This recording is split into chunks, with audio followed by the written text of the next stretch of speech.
Hello friends. मैं आशा करता हूँ आप सभी लोग बिल्कुल स्वस्थ होंगे। फ्रेंड्स, क्या आपको कभी आश्चर्य होता है कि इलेक्ट्रिसिटी कैसे वायर से फ्लो होती है? यह एक मैजिकल फॉर्मूला से बिल्कुल समझा जा सकता है। तो इस टॉपिक को समझने के लिए एक बार आपका फिर से स्वागत है मासो शिक्षा एकेडमी में। तो आइए शुरू करते हैं। तो फ्रेंड्स,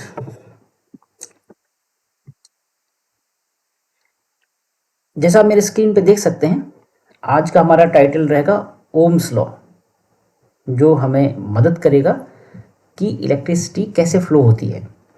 और इसका सब टाइटल है understanding the relationship between voltage, current and resistance. इनके बीच में क्या रिलेशन है, ये प्रेजेंट किया जा रहा है मासो शिक्षा एकेडमी एज यू नो। और ये है टॉपिक क्लास 10th स्टैंडर्ड से। ओके।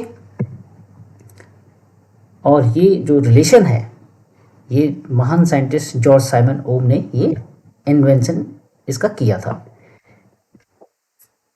तो व्हाट इज ओम्स लॉ?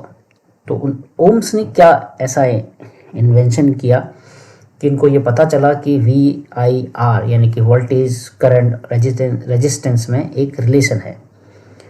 तो उनकी डेफिनेशन के हिसाब से देखते हैं। तो Ohm's law is a basic principle in electricity that shows how voltage and current and resistance R related in A given temperature. या इसकी डेफिनेशन को ऐसा भी लिखा जा सकता है, the potential difference V across the ends of a conducting wire in an electric circuit is directly proportional to the current flowing through it, while the temperature need to be same where this observation is being taken. तो formula है V equal to IR, where V equal to voltage that is measured in volts, I is the current that is measured in amperes, R is resistance that is measured in ohms. तो आपको ये तो सिर्फ definition है, ये कैसे इसको समझा जा सकता है इस डेफिनेशन से? जैसे तो बुक में भी लिखा रहता है, तो हमें इसको थोड़ा सा और बारीकी से समझना है। तो अगले पेज पे मैंने इसको समझने के लिए एक फिगर की मदद ली है। तो आइए इस फॉर्मूले को समझते हैं।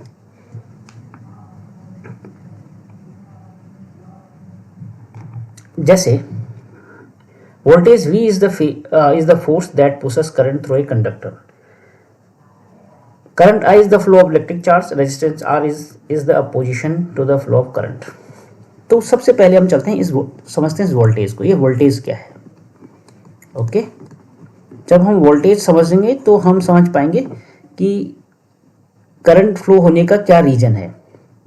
एक्चुअली जो ये वोल्टेज होता है, ये होता है पोटेंशियल डिफरेंस। आप इसको नोट करते जाना, पोटेंशियल डिफरेंस, राइट, जिसको हम V से दिखाते हैं। अभी पोटेंशियल डिफरेंस क्या है, इसको समझने के लिए मैं इस स्लाइड जो ये बना है पार्क में बच्चों के लिए, इसकी मदद लेता हूँ। जैसे एक बच्चा यहाँ पर बैठा रहता है, यहाँ से वो स्लाइड करता है नीचे की तरफ। ओके।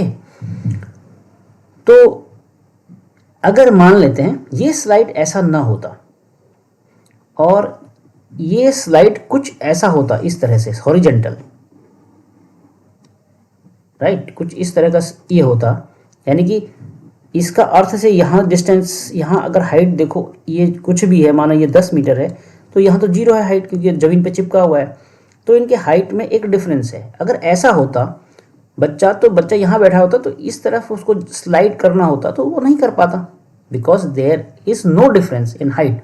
यहाँ पर हाइट में कोई डिफरेंस नहीं है। इस स्लाइड का, स्लाइडिंग जो ऑब्जेक्ट है, इसका कोई डिफरेंस नहीं है अर्थ से। या तो ये अर्थ पे है, अगर है भी तो किसी अगर अर्थ से ये ऊपर भी है तो दोनों एंड पे इसकी हाइट अर्थ से इक्वल है।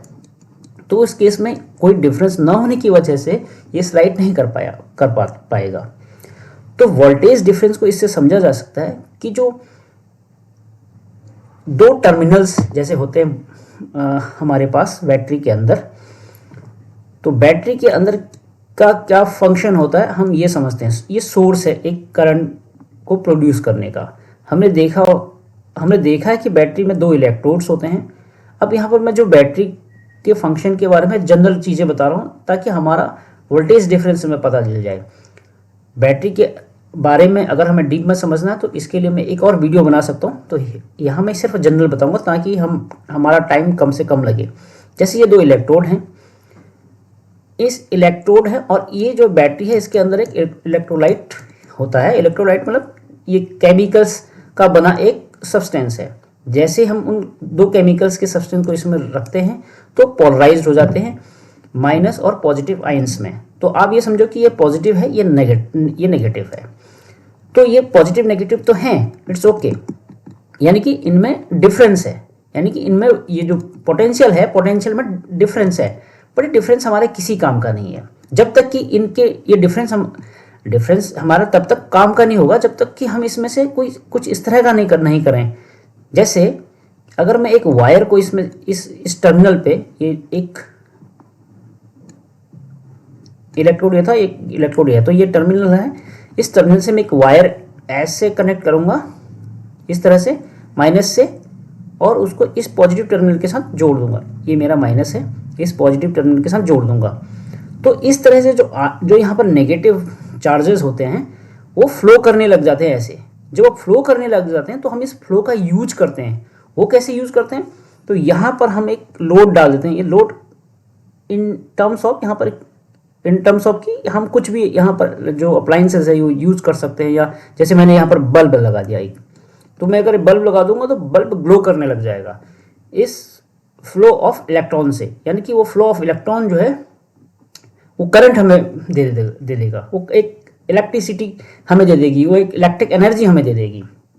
तो जो ये पोटेंशियल डिफरेंस आया, तो एक तरह का ये फोर्स है जो पुश करता है यहाँ पर जो माइनस चार्जेस हैं उनको आगे करने का, और वो आना चाहते हैं माइनस इस पॉजिटिव पे। तो इस तरह से ये वोल्टेज डिफरेंस यानी कि पोटेंशियल डिफरेंस एक कारण होता है इलेक्ट्रिसिटी को फ्लो करने का, और वो इलेक्ट्रॉन से फ्लो होता है जो कि इस इलेक्ट्रोड पर जमा हो जाते हैं, और वो जमा तब तक रहते हैं जब तक कि हम इसको किसी वायर से कनेक्ट ना करें। तो ये बैटरी का बेसिक फंक्शन है, और इससे हमने ये समझा कि जब तक इनमें कोई डिफरेंस ना हो तब तक वो वोल्टेज फ्लो नहीं होगा, तब तक उसको पुश नहीं मिलेगा, राइट। तो वोल्टेज एज ए फोर्स है, मतलब हमारा एक जो फोर्स क्रिएट करता वो है, लेकिन उसको पुश करने के लिए इलेक्ट्रिसिटी में जो है वो एक वायर से दोनों टर्मिनल्स को हमें कनेक्ट करना पड़ता है। तो सबसे पहले जरूरी है कि पोटेंशियल डिफरेंस होना चाहिए, जो हमने इस फिगर से समझा। अगर इसमें डिफरेंस नहीं होगा हाइट में, तो कोई भी बच्चा अगर यहाँ पे स्लाइड करना चाहेगा तो नहीं होगा। जैसे मैंने इस हॉरिजॉन्टल स्लाइडिंग ऑब्जेक्ट को बनाया था, इस केस में वो नहीं होगा। अब बात करते हैं रेजिस्टेंस की। ये मैं रेजिस्टेंस की बात करता हूँ, करंट की बात मतलब वो करंट फ्लो हो गई। अब आता है रेजिस्टेंस। ये रेजिस्टेंस क्या है, जिसको हम आर से रिप्रेजेंट करते हैं। पोटेंशियल डिफरेंस तो क्लियर है आपका, करंट आई भी क्लियर है, क्योंकि करंट आई फ्लो किससे हुआ, वोल्टेज से। एक पुश मिला, इलेक्ट्रॉन्स फ्लो हुआ, इलेक्ट्रिसिटी फ्लो हो गया उस वायर के अंदर। अब आपने ये भी देखा होगा कि कोई वायर में ज़्यादा करंट फ्लो होती है एक ही वोल्टेज देने में, किसी में कम होता है। तो ये क्यों होता है, तो आइए समझते हैं फिर से इसी ऑब्जेक्ट से रिलेटेड। अभी माना ये एक ऐसे मटेरियल का बना है, ये जिसमें जो भी बच्चा है बहुत तेजी से स्लाइड होता है, जैसे प्लास्टिक का बना हुआ है। मान लिया जाए इसको हम लकड़ी का बनाते हैं, और तब बच्चा इसमें फिसलेगा, स्लाइड करेगा, तो मेरे हिसाब से थोड़ा सा कम स्लाइड करेगा, कम तेजी से स्लाइड करेगा। और फिर अगर हम इसको एक मोटे गत्ते का बनाते हैं तो मुझे लगता है फिर और कम तेजी से वो स्लाइड करेगा। तो ये डिपेंड किया कि वो मटेरियल किसका है, तो उसी हिसाब से हम मटेरियल किसका है तो उसी हिसाब से हम इसको ले लेते हैं रेजिस्टेंस को। तो रेजिस्टेंस का मतलब है रेजिस्ट करना, रोकना, स्टॉप करना। तो जब किसी वायर में, मेटलिक वायर में करंट फ्लो होती है, तो मेटल का अपना एक नेचर होता है उस करंट को फ्लो करने में, कि वो कम करने देता है या उतना ही करने देता है, या बिल्कुल कम वो उस करंट को फ्लो होने देता है, जैसे कि इस एग्जांपल में भी हमने समझा था, राइट। तो रेजिस्टेंस का मतलब रोकना।